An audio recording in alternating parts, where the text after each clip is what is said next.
Selamat pagi anak-anak, semoga kalian dalam keadaan sehat, bahagia, dan bersemangat. Nah, sebelumnya pada subbab 3 atau bagian C, kalian telah belajar mengenai upaya peningkatan ekonomi maritim dan agrikultur. Nah, hari ini bagian subbab D, kalian bakalan belajar mengenai pendistribusian kembali atau distribusi pendapatan nasional. Nah, sesungguhnya usaha-usaha di bidang ekonomi bermuara pada tujuan yang sama, yaitu mensejahterakan masyarakat secara adil dan merata. Akan tetapi, sampai sekarang masih terdapat masalah dalam pendistribusian pendapatan. Kesenjangan atau ketimpangan antara masyarakat berpendapatan tinggi dan rendah masih sangat lebar. Jadi, kalian bisa amati gambaran masalah dalam pendistribusian pendapatan pada gambar di samping. Jadi pada gambar tersebut kalian dapat melihat bahwa di balik gedung tinggi penjaga langit masih banyak terdapat pemukiman yang tidak layak huni. Nah, selain itu juga kalian bisa amati masyarakat yang hidup di kota-kota besar dibandingkan dengan di pedesaan-pedesaan. Jadi masih terdapat ketimpangan pendapatan. Nah, kemudian sebelum masuk lebih jauh, apa itu distribusi pendapatan? Jadi distribusi pendapatan atau pendistribusian kembali pendapatan adalah pendistribusian kembali pendapatan masyarakat kelompok kaya kepada masyarakat kelompok miskin, baik berasal dari pajak ataupun pungutan-pungutan lain. Redistribusi pendapatan dilakukan sebagai salah satu bentuk jaminan sosial yang dilakukan negara kepada masyarakat.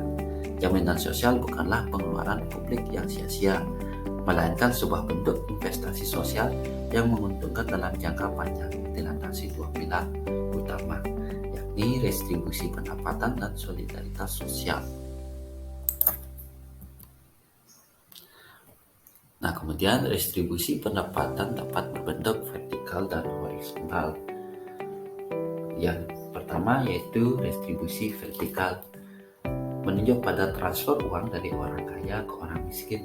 Di sini jaminan sosial merupakan bentuk dukungan warga masyarakat yang kuat kepada warga masyarakat yang lemah secara ekonomi. Kemudian yang kedua yaitu redistribusi horizontal, adalah transfer uang antar kelompok, yaitu dari kelompok satu ke kelompok lain. Contohnya dari laki-laki ke perempuan, dari orang dewasa kepada anak-anak, dari remaja ke orang tua. Redistribusi horizontal dapat pula bersifat antar pribadi, yakni dari satu siklus kehidupan seorang ke siklus lainnya. Jaminan sosial pada hakikatnya merupakan dukungan finansial yang diberikan kepada anak-anak yang kelak membayarnya manakala sudah dewasa, yang diberikan kepada orang sakit yang membayarnya manakala sehat, atau yang diberikan kepada para pensiun yang telah mereka bayar pada saat masih bekerja. Nah, selanjutnya bagian kedua, program redistribusi untuk pemerataan distribusi pendapatan di Indonesia. Jadi dalam rangka mewujudkan program distribusi pendapatan di Indonesia untuk dapat meratakan pembangunan, pemerintah telah melakukan beberapa strategi, antara lain dengan merealisasikan beberapa program pemerintah. Program-program pemerintah tersebut dapat diaplikasikan pada program-program, yaitu contohnya yang pertama, program pemberian jaminan akses kebutuhan dasar bagi rakyat bawah. Jadi, langkah awal dalam upaya pemerataan pendapatan di masyarakat adalah dengan memenuhi kebutuhan rakyat terlebih dahulu.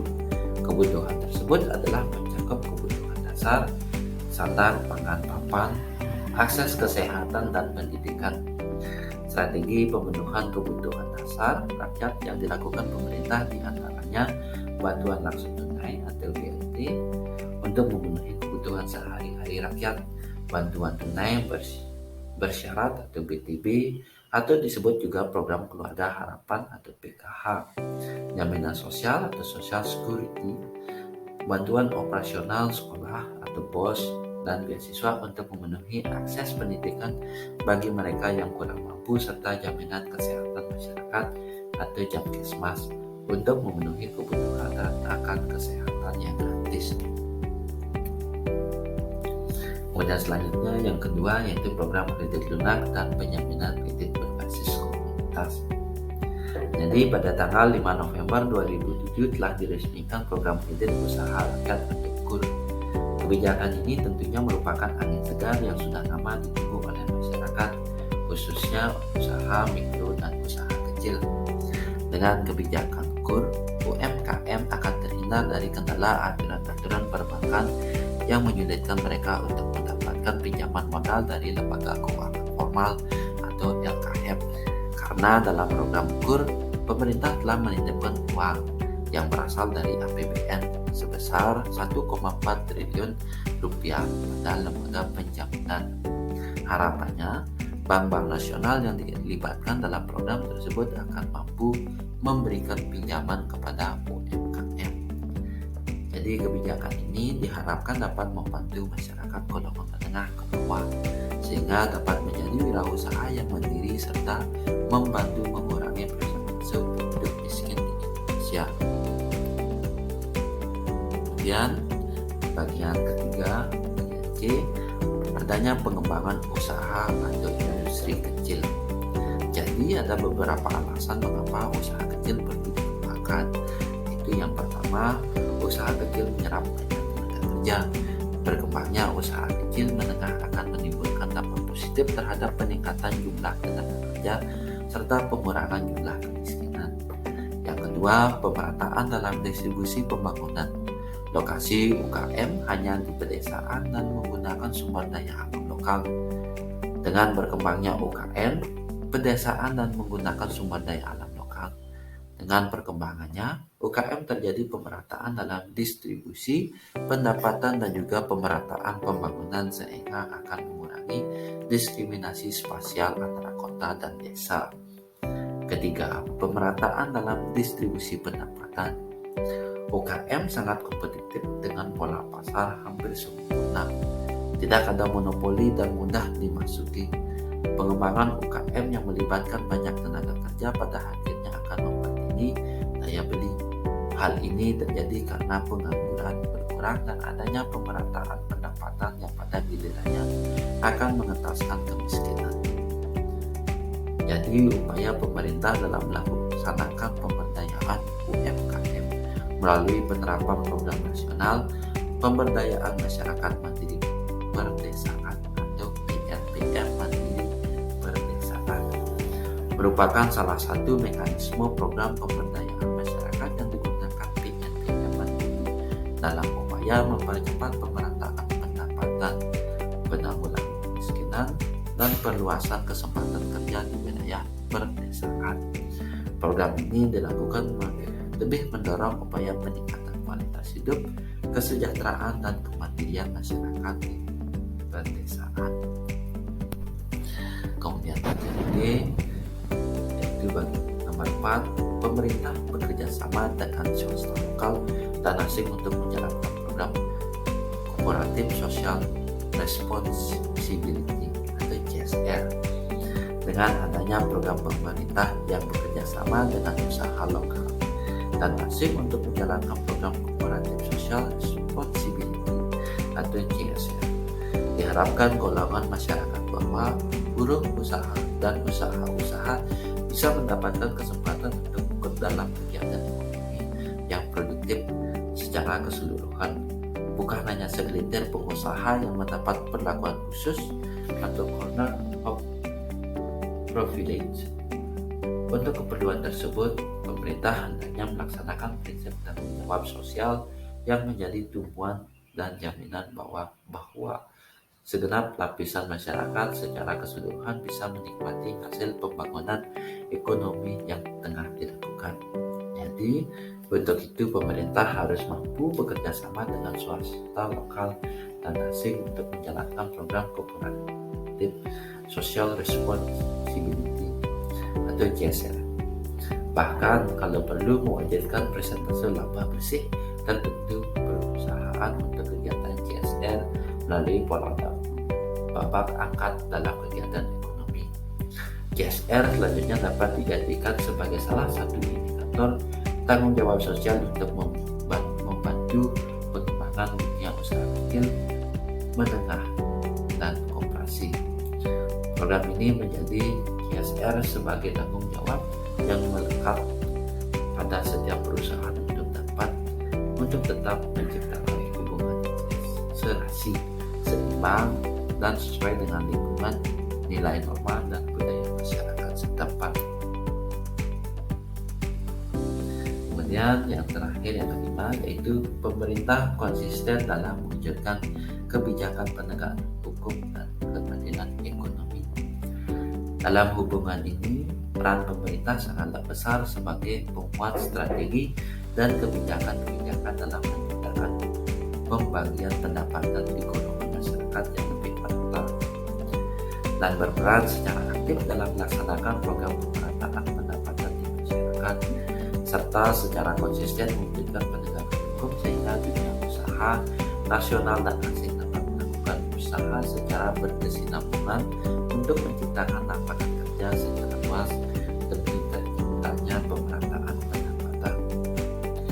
Hukum dan keadilan yang tidak mendiskriminasikan golongan miskin merupakan modal awal sehingga kebijakan redistribusi yang diambil pemerintah menjadi efektif untuk mengurangi atau bahkan menghilangkan ketimpangan pendapatan yang ada di Indonesia.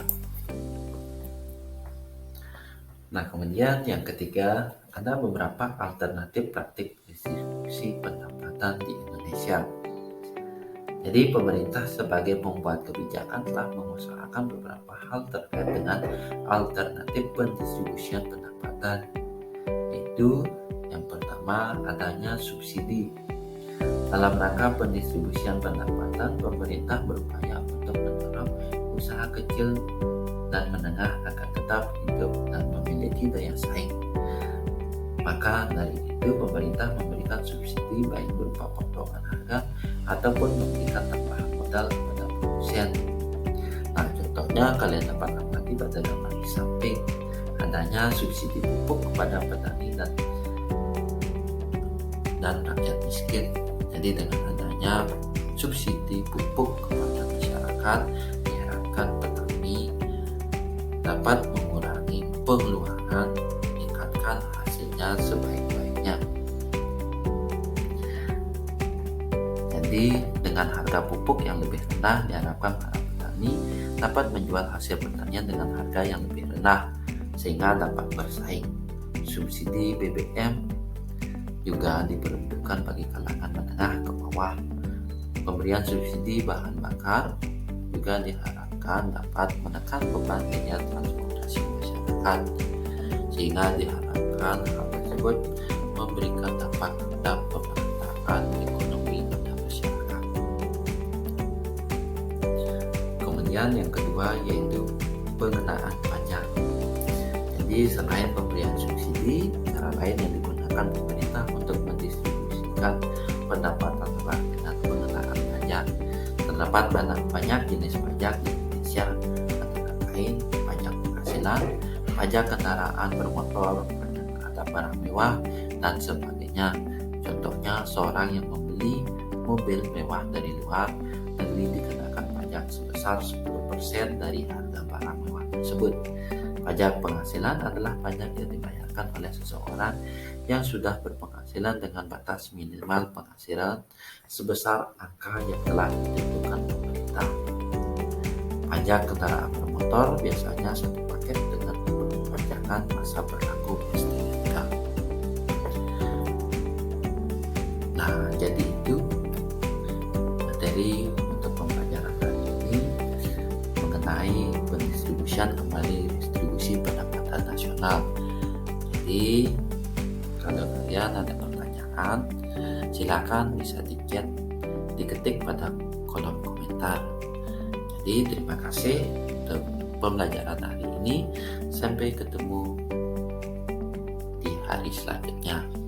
Selamat belajar, tetap semangat, dan terima kasih.